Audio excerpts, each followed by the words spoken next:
My scumbag this week, and I mentioned a little earlier how bad the media has been, the mainstream media. We thought it was only against us, but it turns out it's against any country trying to defend itself. And it's against the Iranian people. They're proudly saying that they don't want to be reporting or they're not reporting enough. Like you said, Emily, first of all, they're making it about economics and we know it's about freedom.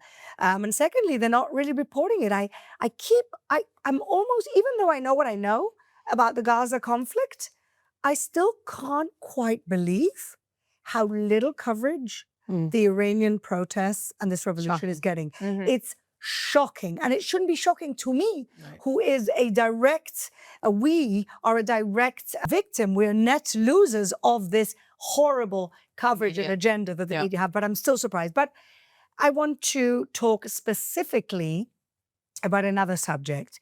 And this week, it's not a person, it's an institution.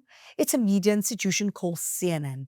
Because about a week ago, they wrote this latest masterpiece of intellectual dishonesty, an article about women in Israel, ranking Israel below Saudi Arabia, Qatar, and Oman on women's rights.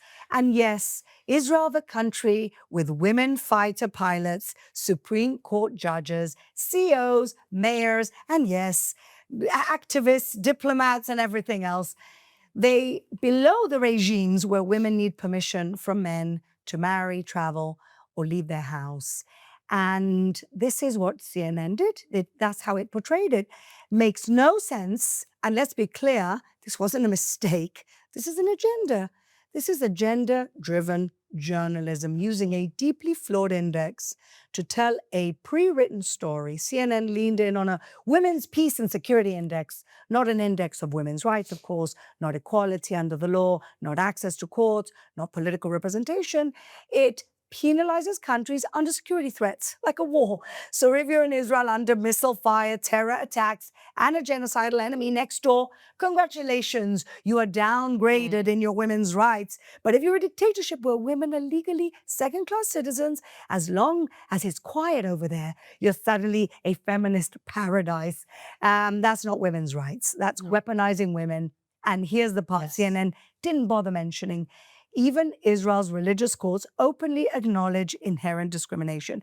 And Israeli women fight it in court, in parliament, through NGOs, through civil societies, every day. Women like Shoshana and Emily and myself and Sogand, we're fighting that challenge every single day. We know we're not perfect, but how dare you?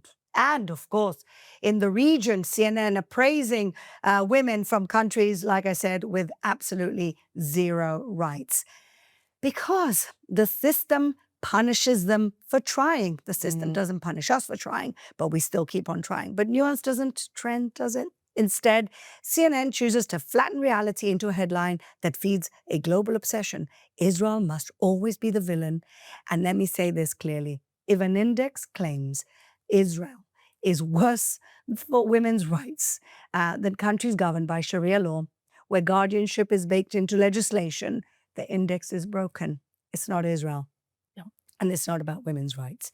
It's about delegitimizing Israel. And we've had it. So CNN, for that particular reason this week, you are my scumbags.